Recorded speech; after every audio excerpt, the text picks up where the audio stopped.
السلام عليكم ورحمة الله. اللهم صل وسلم وبارك على نبينا محمد وعلى آله وصحبه أجمعين. يا رب تكونوا جميعا بخير وعافية. اليوم بإذن الله تعالى حبيت أشارككم خلطة جميلة جدا جدا لعلاج تساقط الشعر على طلب عدد كثير جدا جدا من الأخوات، وجدت تعليقاتهم على آخر فيديو، فيا ريت تتابعوا الفيديو. الخطوات جدا بسيطة وسهلة، وبإذن الله تعالى المواد متوفرة في كل بيت. في البداية لأي شخص بيعاني من تساقط الشعر طبعا لازم تشوف شنو الأسباب اللي بتؤدي لتساقط الشعر.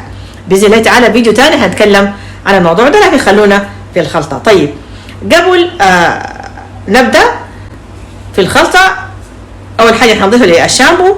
يا ريت إذا عندك زيت ليمون، سواء كان زيت الليمون العادي أو زيت الليمون تبع المساج اللي هو ده، يا ريت تمسحي به الشعر قبل الغسيل. تعملوا بالزيت مساج للشعر لمدة 5 دقائق. يا ريت تركزوا على المنطقة الأمامية وخلف الأذن، تعملوا بها مساج كويس جدا لمدة 5 دقائق، وبعد كده نيجي نشوف الخلطة حقت الشامبو.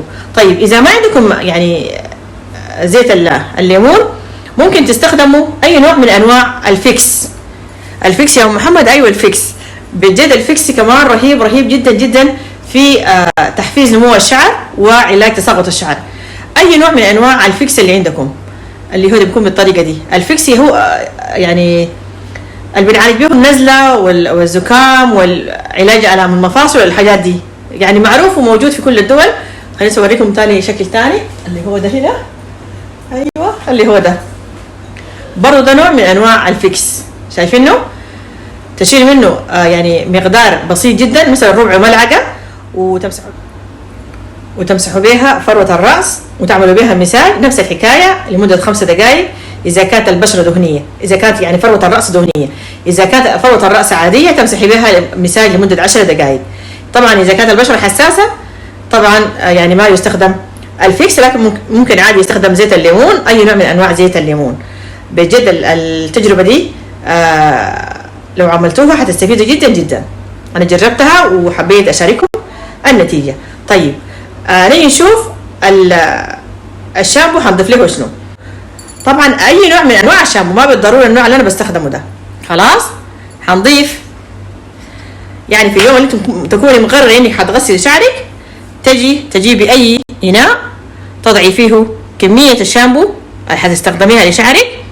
خلاص هنضيف ملعقه واحده من القهوه، وانا يعني بعد اضفتها لقيت انه التليفون ما حفظ التصوير. المهم اضفت ملعقه واحده فقط من القهوه اللي هي الكافيين العادي، القهوه اللي بنشربها. خلاص القهوه طبعا مفيده جدا جدا في تساقط الشعر، وحتى في شامبوهات مخصصه، شامبوهات بالقهوه اذا توفر عندكم بيكون كويس. طيب المكون الثاني اللي حنستخدمه اللي هو هيكون الزنجبيل الطازج، وطبعا اذا فروه راسك حساسه ممنوع انه تستخدميه، وهنضيف فقط ربع ملعقه من الزنجبيل الطازج. اضفنا الزنجبيل ونحركه كويس.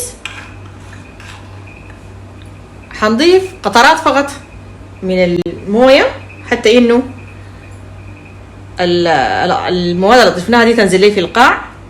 خلاص نحرك كده شويه، ما تكتروا المويه، بس يا دوب قطرات. بعد كده هنغطي الخلطة دي لمدة 2 ساعة فقط، ما أكتر من كده. يعني لما تقرري تكوني حتغسلي شعرك تعملي الخلطة وتغطيها. خلاص وبعد كده إن شاء الله تستخدميها عادي جدا.